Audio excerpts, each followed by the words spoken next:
एक तरफ अमेरिका और ईरान के बीच बड़े संग्राम की आशंका है, तो दूसरी तरफ अरब से लेकर अमेरिका तक जो स्थिति बन रही है उससे लग रहा है कि ट्रंप के लिए ईरान अभियान को आगे बढ़ाना मुश्किल होता जा रहा है।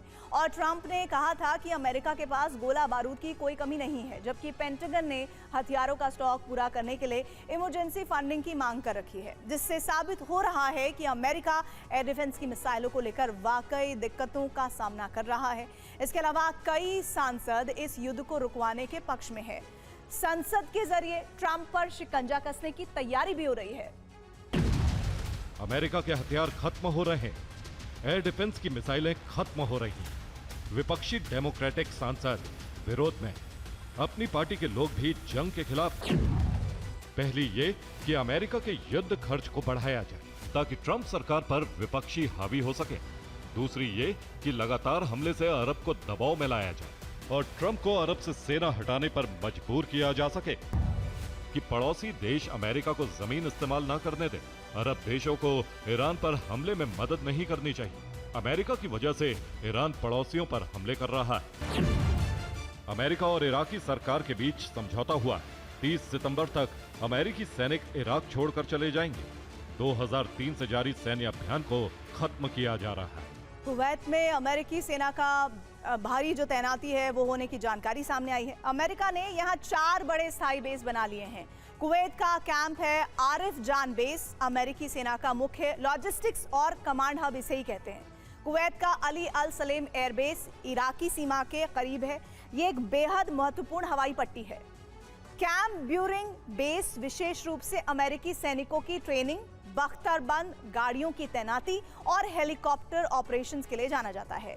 अहमद अल जाबेर एयरबेस से अमेरिका अपने लड़ाकू विमानों और एयर डिफेंस को ऑपरेट करता है। कुवैत नहीं चाहता कि ऐसे हालात में अमेरिका सैन्य तैनाती कटौती करे।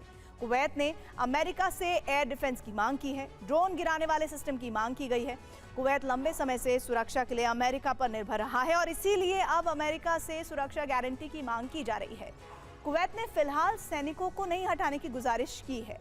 ट्रंप भरपूर हथियार होने के दावे कर रहे हैं, लेकिन आंकड़ों के मुताबिक युद्ध शुरू होने से पहले अमेरिकी पेट्रियट एयर डिफेंस के मिसाइलों की संख्या 2300 के करीब थी, लेकिन अब सिर्फ 827 मिसाइलें ही बची हैं।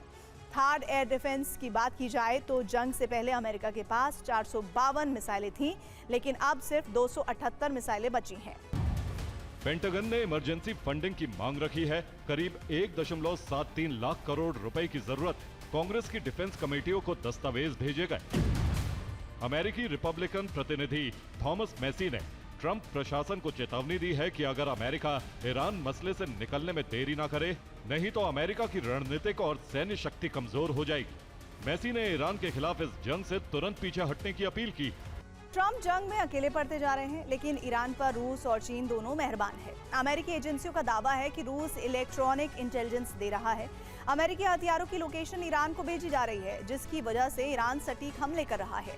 दावा ये भी रूस की सैटेलाइट से ही ईरान को अमेरिकी बेस पर मौजूद फाइटर जेट की जानकारी मिली, जिससे अमेरिका को बड़ा नुकसान हुआ। रिपोर्ट के मुताबिक ईरान रूस की मदद से हमले कर रहा है और अमेरिका के नुकसान का आंकड़ा बढ़ता जा रहा है।